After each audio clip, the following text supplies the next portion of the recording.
Hello, we're back. Sorry. Sorry we didn't die.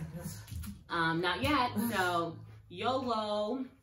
That's not gonna be my saying. It's not. It's gonna be treat yourself. That's just definitely gonna be my saying. Well, obviously it's Sunny and Brandy from Book of Life podcast, but on YouTube we're gonna be Book of Life podcast news. There it is. Book of Life podcast news. That's where we're gonna be. So today we're gonna share a few things with you. We got some mail. I checked the P.O. box and I think I know what this is, but I know what it is, but I don't remember what it is. And then we got a letter. It's our first letter. It's an actual letter? It's an actual letter. We just got a letter.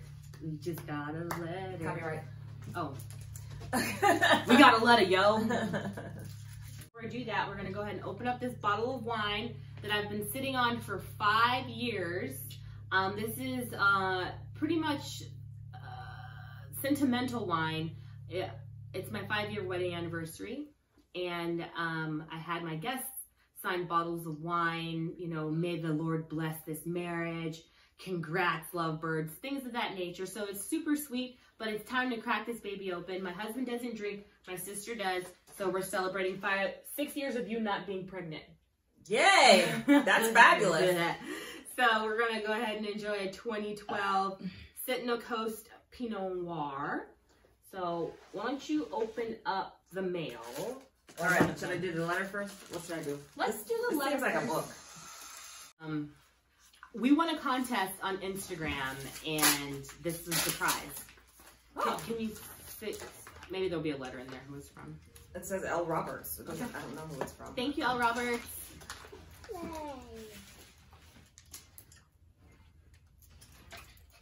All right, so I'm gonna let this breathe a second, right? You just let it breathe.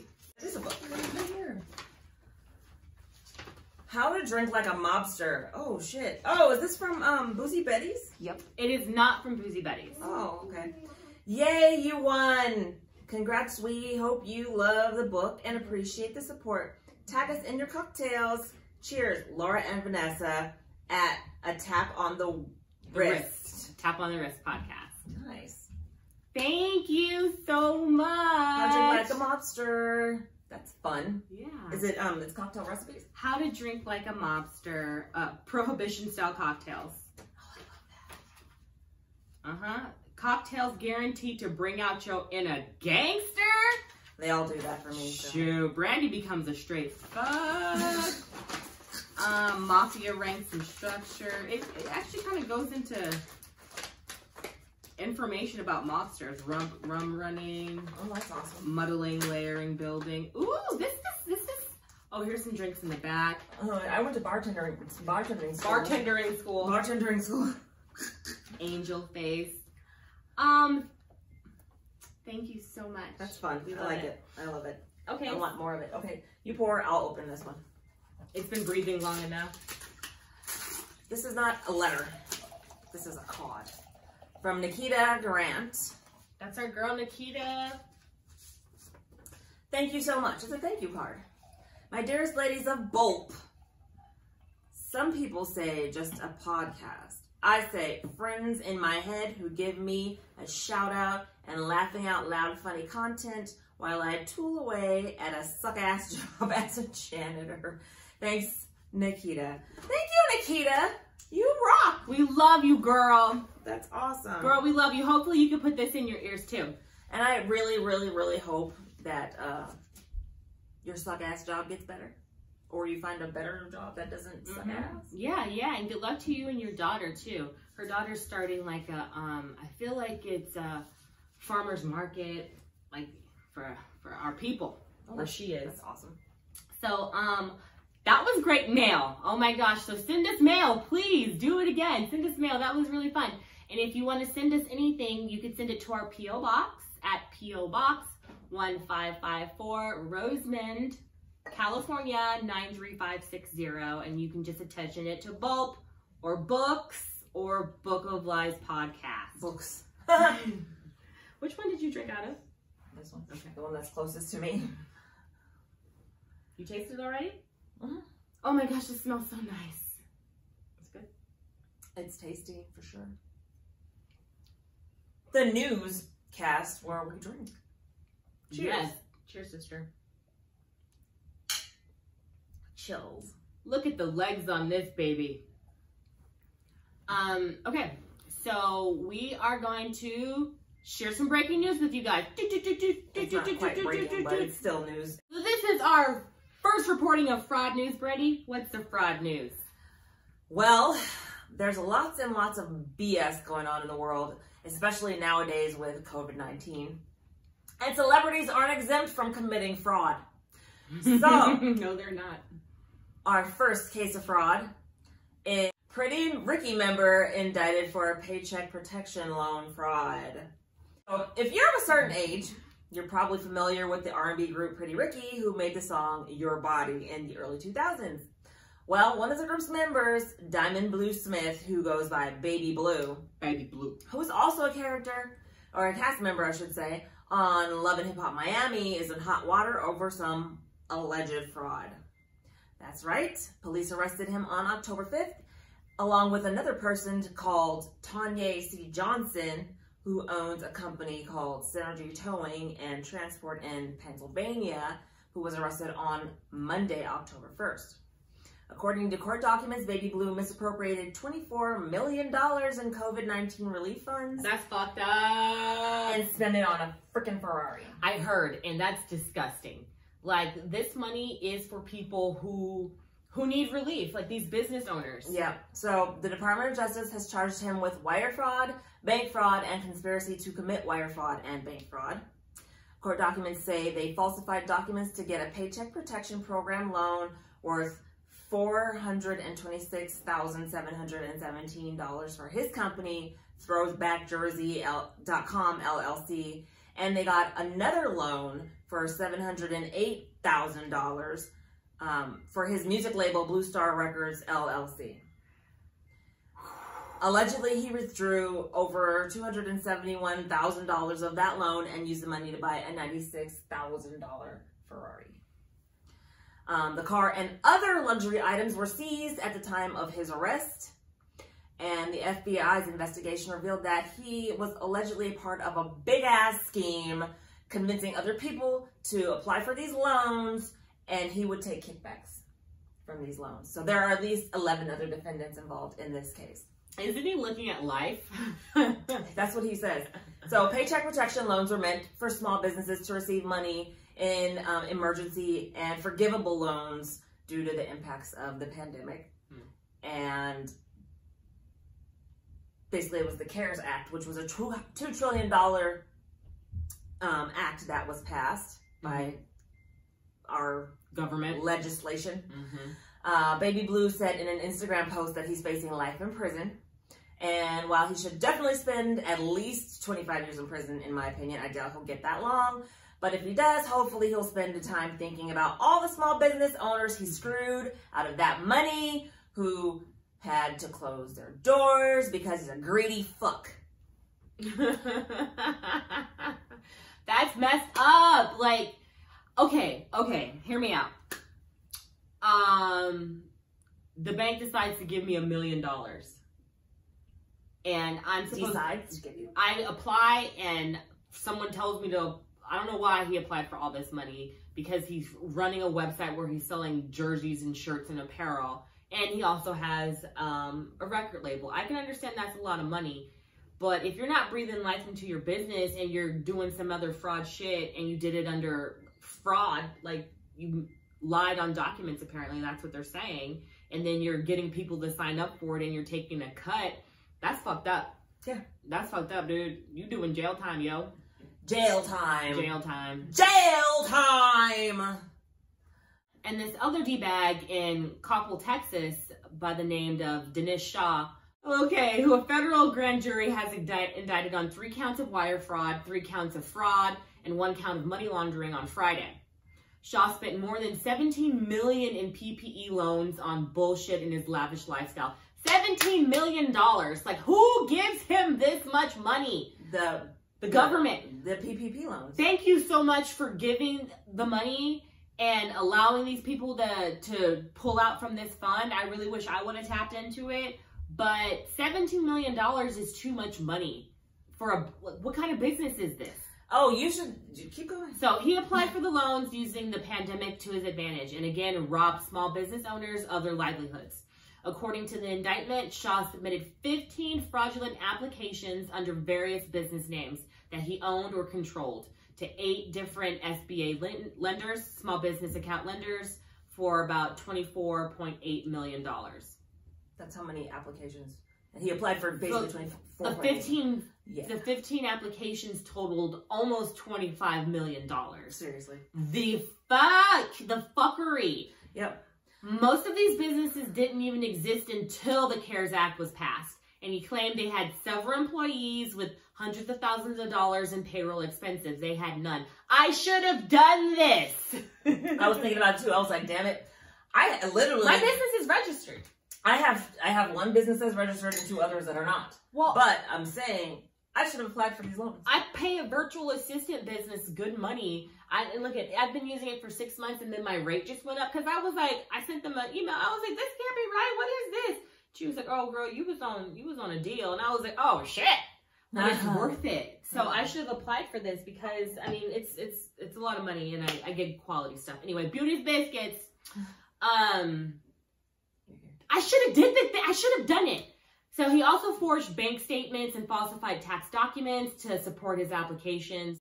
He received almost $18 million in loans, and he spent most of it on houses, on a 2020 Bentley convertible, and transferred millions to international bank accounts. These people, this is why we're poor, guys. This is why you cry about, other people stealing your money. It's these slick people, these businesses, y'all. It's messed up. The government has currently seized more than $6.5 million of the money he received, but it's less than half because he fucking shit it out in a Bentley. Right, and of course it's a fucking car, so it depreciates in value. So not only did he buy fucking depreciating assets, he fucking laundered money. They're charging him with money laundering because he sent money overseas. He wired it to other accounts. I believe he did, yes. Smart man. Dickhole. In election fraud news, the GOP has been caught committing the very fraud they claimed Democrats would do. Republican Party members have been caught setting up fake ballot drop boxes here in the blue state of California. The boxes were marked official, misleading voters into dropping off their official ballots into them. Dicks! It seems fans of Chester Cheetah in the White House realize that he has a snowball's chance in hell of winning an election in this state and have resorted to the thing he's done all his life. Cheating. Cheating. Cheating. You're cheating. You're a cheater. Cheater, cheater, pumpkin eater. Election fraud is a felony. But there will likely be no one held accountable because the government refuses to punish the cheeseball in chief and any of his crimes. He's like, he's like, what's her name? Stormfront. Tracy Flick? Stormfront. And he lets his people do the dirt for him and, freaking... That's the boys reference for anybody who has been watching or doesn't know.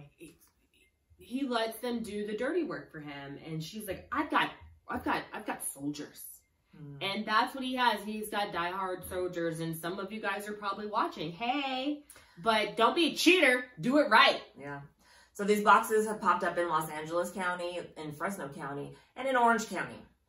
The boxes were located outside of places like gun stores, GOP campaign headquarters, and other places frequented by Republican Party members, like churches. They're trying to catch that, what's that vote? That electoral college vote? They're trying to catch one of those. They can't.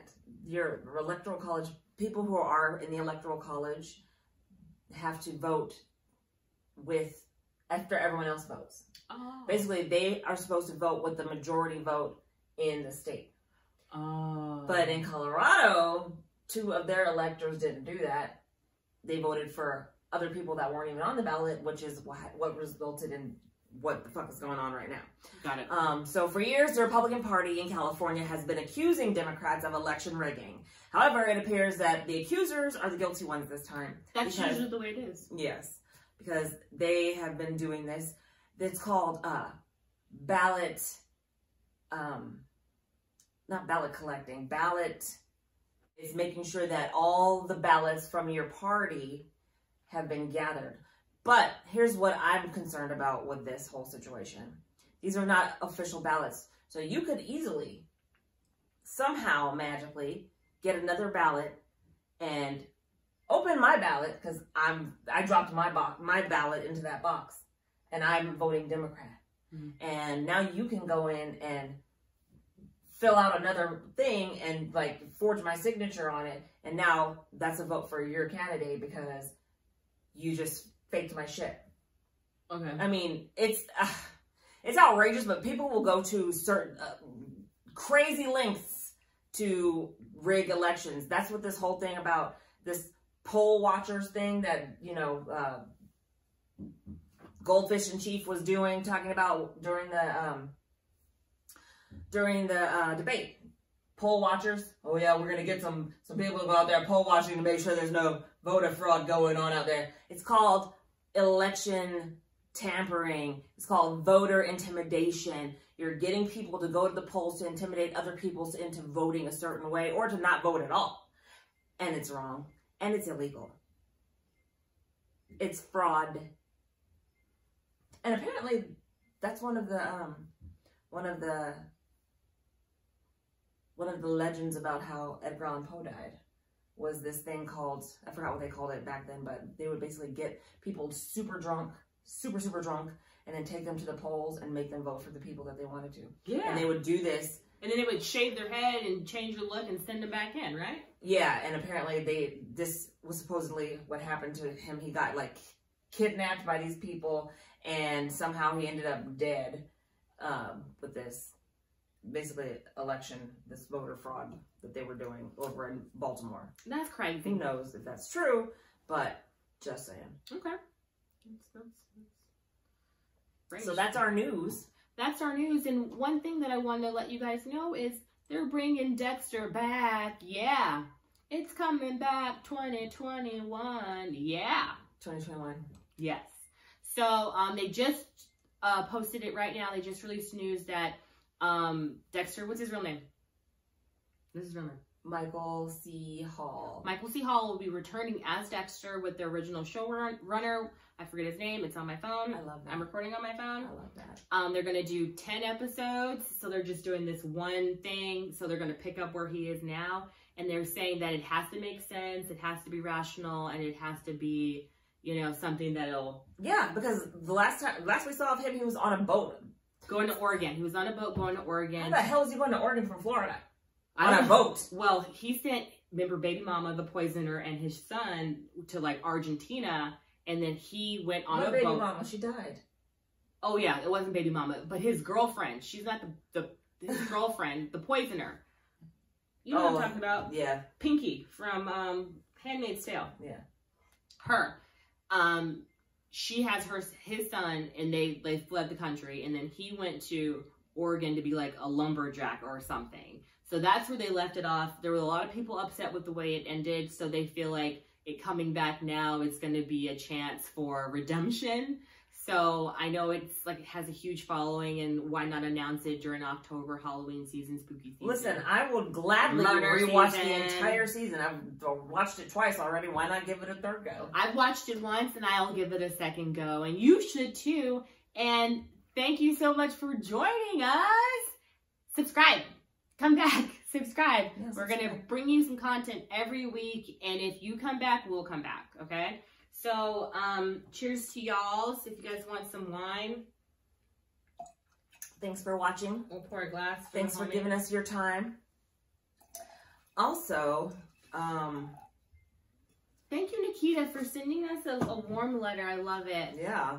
She sent us our first letter, and I'm going to mail her all kinds of things. I'm probably going to, like, put her in my will or something. I don't know. I love her so much. We love you so much, Nikita.